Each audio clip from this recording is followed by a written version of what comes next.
Bonjour à tous, c'est avec plaisir que je vous présente cette semaine Google Lens. Aussi, je vous conseille de regarder la vidéo jusqu'à la fin, puisque j'évoquerai les évolutions à venir récemment annoncées par Google.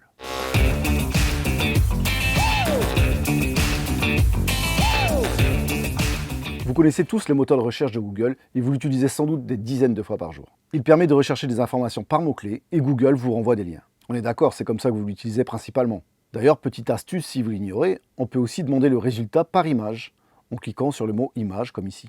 C'est simple et c'est pratique. Avec Google Lens, vous recherchez ce que vous voyez grâce à l'intelligence artificielle et à la reconnaissance d'images sur Internet. Google a installé cette fonctionnalité sur l'application Google Chrome sur les ordinateurs ou l'application Google sur les appareils mobiles. Imaginez donc le côté pratique de cette option si vous utilisez votre smartphone. Grâce à votre appareil photo, vous allez pouvoir simplement faire des recherches à partir de contenus que vous capterez en direct via un scan ou alors importer depuis votre bibliothèque d'images. Voyons voir comment cela fonctionne sur votre mobile via l'appli Google.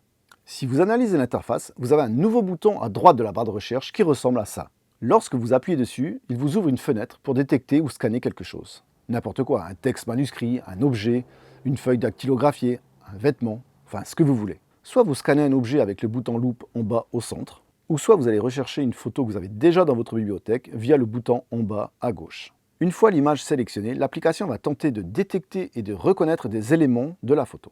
En cas de succès, une ou plusieurs zones s'affichent avec un petit point blanc et le résultat de la recherche s'affiche en partie basse. S'il y a plusieurs détections sur la même image, à vous de sélectionner l'une d'entre elles via le petit point blanc pour voir le résultat. Si besoin, vous pourrez ajuster la zone manuellement pour améliorer le rendu de la recherche. En partie basse, on distingue des mots qui permettent d'orienter la recherche. Vous sélectionnerez en quelque sorte le mode d'utilisation de Google Lens. Voyons ensemble les principales utilisations de la fonctionnalité Google Lens. Scanner pour traduire du texte ou le copier. Pour traduire du texte, placez-le sous l'appareil photo de votre smartphone et via l'appli Google, scannez-le. Appuyez sur le bouton Traduire. Google vous demandera de sélectionner la langue du résultat et vous affichera la traduction. Il y a même la possibilité d'écouter la traduction en appuyant sur le bouton Écouter. Sinon, pour faire un copier-coller du texte, sélectionnez le bouton Texte, puis tout sélectionner, copier le texte et ensuite vous allez pouvoir le coller dans une autre application. Voyons maintenant la fonctionnalité pour rechercher.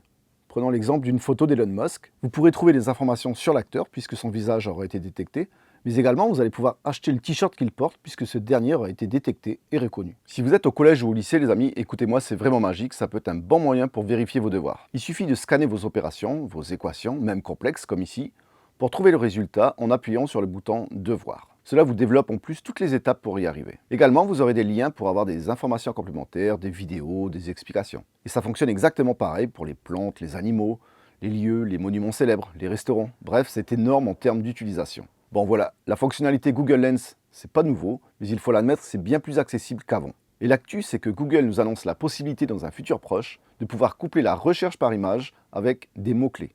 C'est le multi-search. Concrètement, un nouveau bouton permettra d'ajouter un élément de texte à la recherche, comme on peut le voir dans l'exemple ici. Exemple, vous photographiez une plante et vous saisissez le mot « entretien ».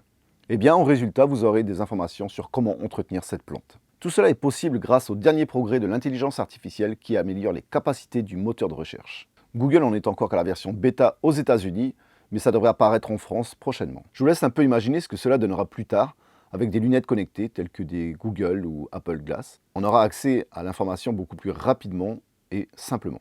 D'autres diront attention, c'est vraiment le risque de se faire scanner de partout avec toutes les dérives que cela peut engendrer. C'est vrai, je suis d'accord avec vous, mais ce n'est pas le sujet ici. Voilà les amis, c'est déjà terminé. Je vous invite à aller tester Google Lens si vous ne connaissiez pas. Si cette chronique vous a plu, laissez-moi un petit pouce vers le haut juste en dessous de cette vidéo. Abonnez-vous si ce n'est pas déjà fait. Et puis activez la cloche pour rester informé des nouvelles vidéos. À la prochaine!